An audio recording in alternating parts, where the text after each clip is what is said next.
troopers here at Route 100 and Route 23. It's the crossroads, the edge of the perimeter. Troopers out here doing their very best just to keep people flowing around the outside of it. Yeah, there's frustration, and they're doing a great job with the folks. But what Cavalcante's mother told the New York Times, Karen, blows my mind, and that is that he was trained for wilderness survival, not by some military camp, not by some Boy Scout program, but by the School of Hard Knocks. This guy started working when he was 5 years old, shining shoes, according to his mother, who tells the Times that he never went to school. She said he was made tough and able to survive the wilderness by going to bed hungry and not knowing where his next meal comes from.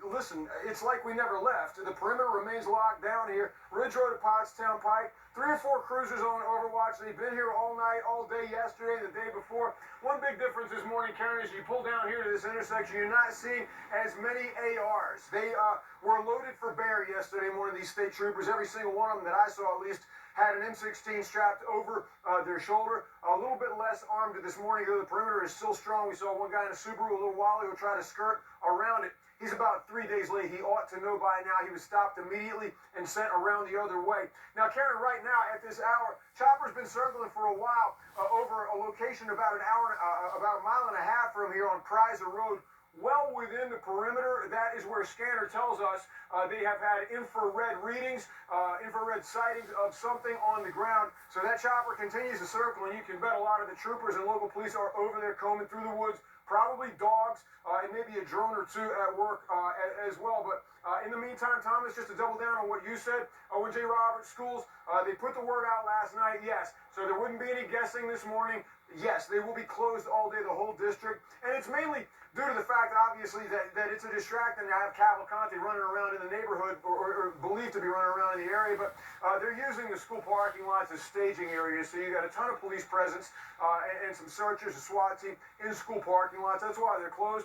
And we may be dealing with a certain amount of thunder and lightning this morning. Saw a lot of it on the way over here. It's been kind to us since we've gotten here. That might make searching a lot harder for state troopers and local police. But something, and it'd make it hard for Danilo Cavalcante as well. But knowing what we know from his mother in the New York Times, Karen, I don't think a little thunder and lightning is going to scare this guy. Yeah, you see authorities behind checking each and every vehicle. Got to keep in mind this is a convicted killer who is now armed. Hank, thank you. 506. All right, let's get over to Marcus, because everyone that's living in this area right now has been on edge for quite some time.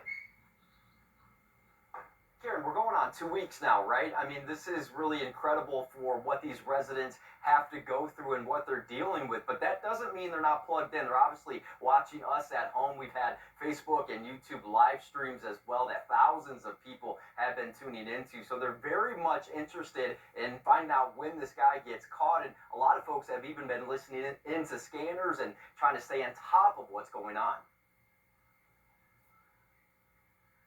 We were up all night listening to Scanners and news. I was really scared in the middle of the night.